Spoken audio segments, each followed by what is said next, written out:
As I was reflecting on this gospel reading and looking at the nuances of it compared with the other readings, I realized more clearly how much the collect spoke to me and how much it represented all the readings. This idea of asking God to increase in us the gifts of faith, hope, and charity. This is kind of a hard gospel reading in the sense that it's very detailed in terms of what Jesus is doing, and it's often the idea that he trips them up and they have no more questions for him that most people will speak about. And while I see that, I also saw with this collect that Jesus is coming to them in faith, in hope, and in charity. Now, the previous two readings, which were both read well, thank you very much, were a lot about faith and hope. And certainly there's charity involved, but the thing that I wanted to lift up most importantly was this section of Matthew and how Jesus shows these Pharisees and Sadducees charity. It seems as though they're coming with these less than noble ideas to try and trip him, but Jesus doesn't take it that way. Jesus comes like he does with everyone else, in love, and in the hope that he can make a connection with them to drive their faith, give them hope, and offer, again, and I'll stop saying it, charity. The interesting thing, the word charity involves the doing of good, but it also adds with benevolence or beneficence. So the doing of good with the intention being good. So it's doing good for good reasons. And I believe that Jesus took this opportunity to engage with these groups, to try and engage them, to do a little good, and to make them think. These were the scholars. These were the, as this translation says, lawyers. They knew the law. So how better to reach them than with the law itself? The other thing that Jesus does is he stays connected. He doesn't just say the answer. He then asks them a question which really should make them think. The question that he's referring to is referenced in Psalm 110. There's a perfect opportunity for them to stay connected.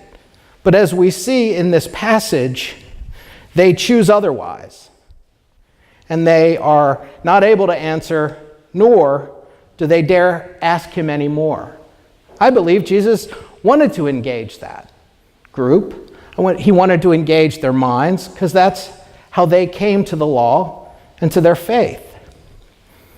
So this idea of charity based in benevolence or in good is something that I and Samantha are faced with on a regular basis when it comes to people coming here for help, some sort of assistance. And by the grace of God and all of you, we are given means to do that. There are ways that we can either give gift cards or money to people that have a need. And so one story particularly stands out when it comes to how I believe Jesus was trying to remain connected with the Pharisees and how I struggled to remain connected with someone who had come. Here's the summary. I had met this person, they had come through the door a few months ago, and they needed some assistance with a problem that we were able to resolve. It was no cost, just connecting people with people.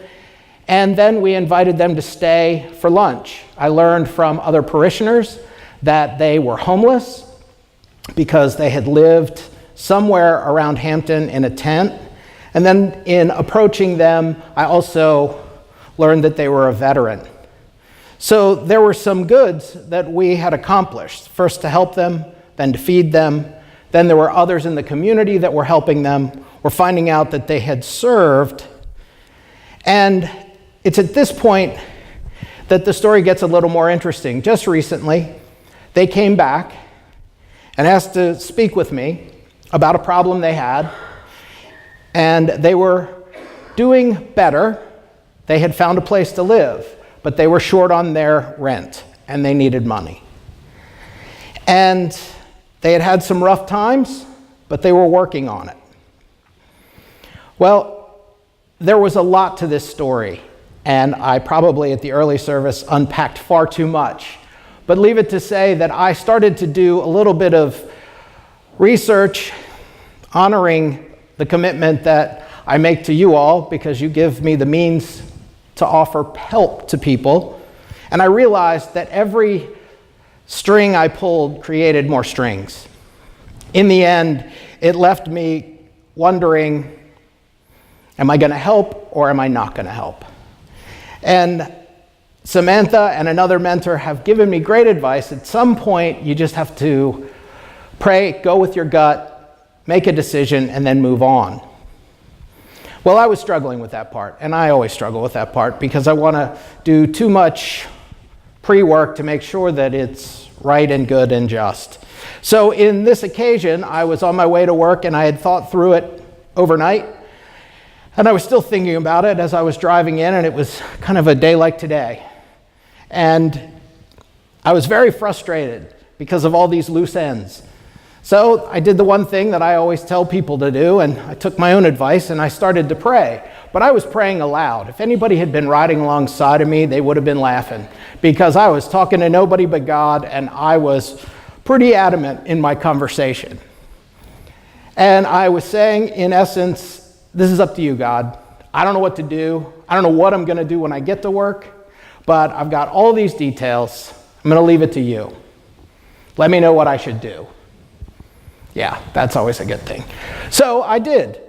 And as I got off the highway, I was driving down King Street, and all of a sudden, out of the blue, my windshield wiper flies around and comes off, but not completely. Just enough that I couldn't use my windshield wipers anymore. So I say aloud, thanking you that you weren't walking down King Street that day. Okay, so is this a sign? Is this what I'm supposed to do? I'm almost catty at this point. But I'm like, what does this mean? So I get to work, fix the windshield wiper, go in, see a note from the person's landlord, see a note that says to give them a call. I talk to them, more loose strings. And I had kind of made up my mind that I wanted to do some help, but we always take down information, get a copy of an ID, and I told this nice person who was actually very helpful, and I learned a great deal from, that I would probably be sending some money. It wouldn't be all the rent. I was sorry, but we couldn't help with all of it.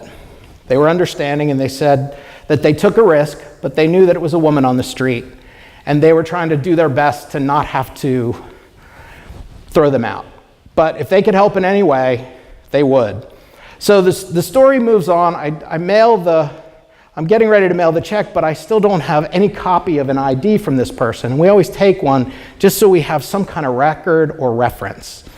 So the person comes in, and they pull out an ID, and they hand it to me, and I just looked back at them, and I said, really? This is what you're giving me? And what it was looked to be like something that you could make up at the library with a picture on it. I really didn't feel very trustworthy, and I took a deep breath and I said, you need to have some kind of official ID because you've been struggling and you could be then in more trouble. Don't get yourself in more trouble. More story, and it was that their stuff had been stolen, and I get it. So I take the card, make a copy, off they go, and I think I'm done. But I had stuck a note inside the check to the landlord and said, love to meet you sometime. Because I still wasn't sure there really was a landlord, I'll be honest. But I said, fine. Well, interestingly enough, I did meet them. But before that, a parishioner had come in and said to me, did you see the note on the door? The note that was on the door, there were two guys in here, and I knew the one from Night's Welcome. Apparently, the guy that was coming to see you hires homeless people, pays them cash, and helps them out when they can. And when I talked to them again, they confirmed that, and they are members at First Baptist and very faithful, and they do what they can do. So my heart softens a little bit, and I think, okay, maybe I'm overthinking this. Maybe I'm taking up too much of my time. But I stayed connected. And while I didn't have that full connection with the person any longer, I was learning details about everyone around. And I knew that there were other people in this church that had helped this person in the past. And they were trying to get their life together and start a new job. And they were trying to do better. Okay, maybe it's not as bad as it seems. But I let it go at that point. So the next night, I'm at an event, small event of about 2,000 people outside a town bank in Suffolk. I'd been invited, and Laura and I are there, and we're having fun. It's a nice event, learning a great deal, and a person walks up kind of out of the blue who had a vendor tag on and said, "Can I interview you?" I just thought they had maybe had too many cocktails. Laura said, "Sure, as long as we can interview you." I mean, it was a nice exchange. And so as they made mention that somewhere in the conversation they were from Montana. And my radar went up simply because this ID that this person had presented me was from a community college in Montana. And I had parked that information because it was another one of those threads. Because when I looked up the ID to see if there was really a place with this community college, here's the name: Chief Dull Knife College. Now, I'm not from Montana, but I was thinking, here we go. I've done it again. Check's written. All is there. But it intrigued me. So I asked the person, I said, "So can I ask you a question in this interview process?" They said, "Sure." I said, "Have you ever heard of Chief Dull Knife College?" And they said, "In Montana?" And I said, "Yes. How did you know I was from Montana?" I said, you just told me." Well, they didn't realize it. They said, "Yes, it's on the western side of the state, southwest, sits right on the reservation or right on the border. It's a little place, but it does exist." In all of this, I remained connected, but as I did, and you can call it coincidence with my windshield wiper and my prayer aloud to God, things started to line up. Now, it wasn't a flash, it wasn't instantaneous, the rent wasn't paid by some anonymous stranger, but what it was is if I stayed connected long enough, all those threads stitched together. Now, they could all be coincidence, and while I pray and hope that the person got the rest of the rent and is no longer homeless, I realize that sometimes, if we have the ability to remain connected, these things can work themselves out. So as Jesus tried and people turned away, I would point to you to do the same. Sometimes we have to do the hard work of connecting with people with good intentions for good intentions. And when we do that, if we're thoughtful and prayerful enough, sometimes we get the answers we're seeking.